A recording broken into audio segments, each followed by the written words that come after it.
While many countries have made comments and taken steps to attempt to intervene in the ongoing violence wreaking havoc in the Gaza Strip and beyond, Israel's foreign minister has deemed recent actions taken by the Irish government to be over the line. Tessa Bennett has that story for us tonight. Tessa, what can you tell us? Manisa, after Ireland decided to back South Africa's case at the International Court of Justice accusing Israel of genocide, Israel's foreign minister said yesterday the country is shuttering its embassy in Dublin.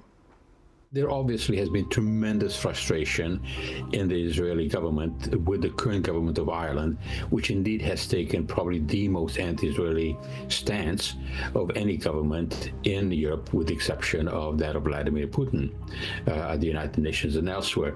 After the Irish government took what some experts are referring to as extreme steps to intervene in Israel's offensive in Gaza, Israel is firing back. The country's foreign ministry announcing Sunday they would be closing their embassy in Dublin, Ireland. In a statement posted to social media, Israel's foreign minister says, in part, the actions, double standards, and anti-Semitic rhetoric of the Irish government against Israel are rooted in effort to delegitimize and demonize the Jewish state. The actions Israel is responding to are Ireland's recognition of a Palestinian state and support for the international legal action against Israel's war in Gaza. So this is not a complete break in diplomatic relations, but it is a very strong signal in international diplomacy of tremendous displeasure and great frustration. Ireland announced plans to formally recognize a Palestinian state earlier this year, prompting Israel to recall its ambassador. And last week, the Irish government backed South Africa's case at the International Court of Justice, which accuses Israel of genocide. Even further, Ireland has taken steps with the international courts to broaden the definition of genocide, something Professor Braun says can carry a significant risk. There's a reason why genocide is defined rather precisely, because in international law, it is, as it should be, a horrific offense.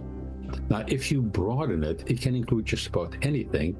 And so it's almost as if you're just trying to convict someone by saying, well, if this doesn't work, let's try to broaden that definition. The closure of the embassy has prompted response from figures on both sides of the issue. Israel's opposition leader criticizing the move, likening it to a victory for anti-Semitism and anti-Israel organizations. On the other side, Irish Prime Minister Simon Harris says this decision was deeply regrettable, saying in a post of his own, Ireland is pro-peace, pro-human rights, and pro-international law.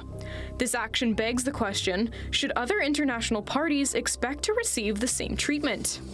Braun says a political leader would have to make extremely egregious statements to have the Israeli government shift its resources elsewhere. Israel was going to reallocate resources, that instead of having an embassy in a country which is led by a current government that is very hostile, there are more friendly governments. It is not an ideal situation. It is a very serious diplomatic confrontation. And ultimately, I think it damages international law. Despite this action, Ireland's foreign minister says the two countries would maintain diplomatic relations, and there were no plans to close the country's embassy in Israel.